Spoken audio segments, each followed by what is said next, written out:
36 years ago this week, a small St. Louis community made headlines nationwide.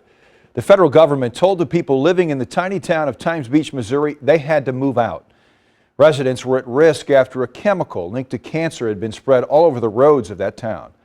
Tonight, we take a look back at one of the largest exposures to dioxin in United States history.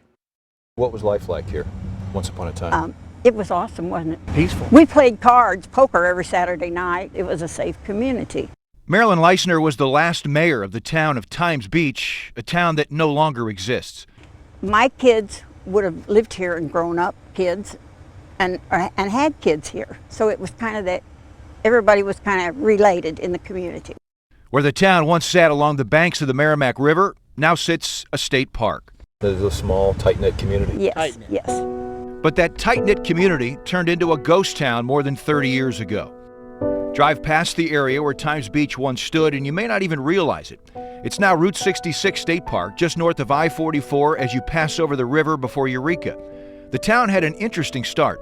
In 1926, the now defunct newspaper, the St. Louis Times, sold off plots of land in the town for $67.50. The paper advertised the spot as a summer resort getaway, and included in the price for the land was a 6-month subscription to the paper.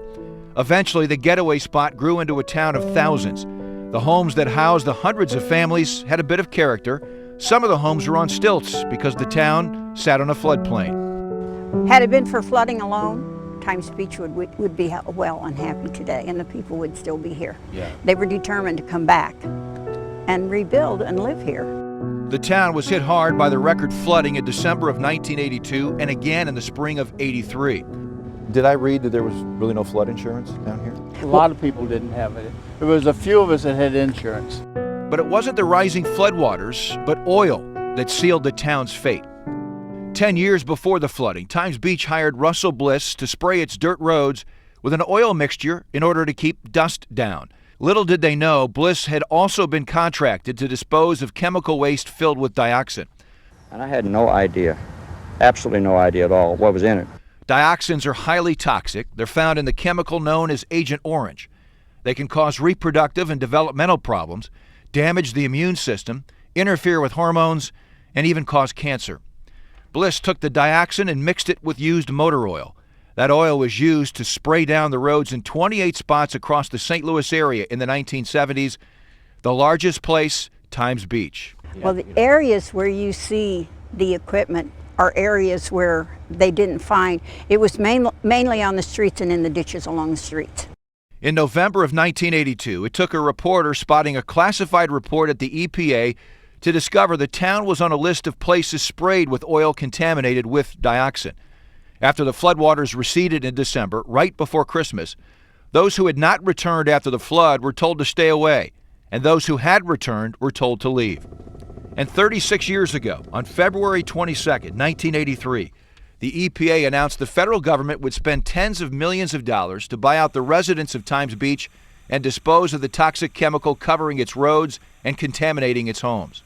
Even with news of the dioxin, at first residents refused to leave and packed town halls with angry residents dominating the local news. The only advice they can give is that there is a health hazard in Times Beach and that Times Beach residents should sell out and move out as soon as possible. The Times Beach folks I've been talking with are just as firm on another matter. They say no matter who tells them to move out, they're not going to. It took years, but eventually all of the town's population moved away. Did they start taking homes out of here and No. burying them before? And No. They waited until the last person was out? They waited until everybody was gone.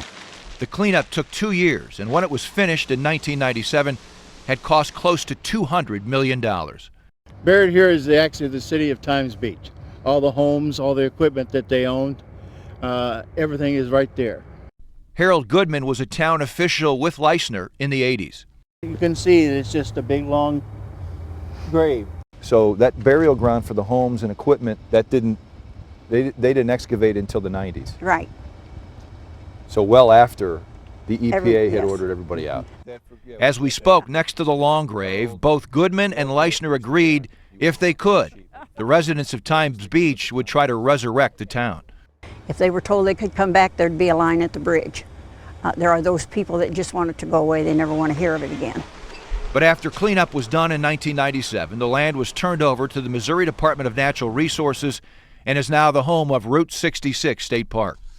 So, federal government says, don't dig. It's not safe to dig here. No one spend the night here. Does it make sense to you that they've turned this into a state park and there are playground areas for children? I questioned some of the people at the DNR as to, I wasn't there when they made that decision, but there was nothing else that they could do with it except let it sit barren. So they made it safe enough for people to come and go.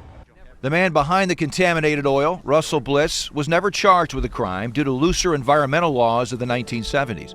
Marilyn, let me ask you this. If not for the waste oil being put down and containing dioxin, would Times Beach still be a thriving community today in 2019? It would be alive and well and happy today. Russell Bliss did go to prison for a year for tax fraud. He didn't report his waste hauling income to the IRS. Missouri's Department of Natural Resources says the no digging law was put in place during the park planning stage because of safety concerns over the buried dioxin. The law banning overnight stays was enacted due to safety concerns related to the park's location in a floodplain.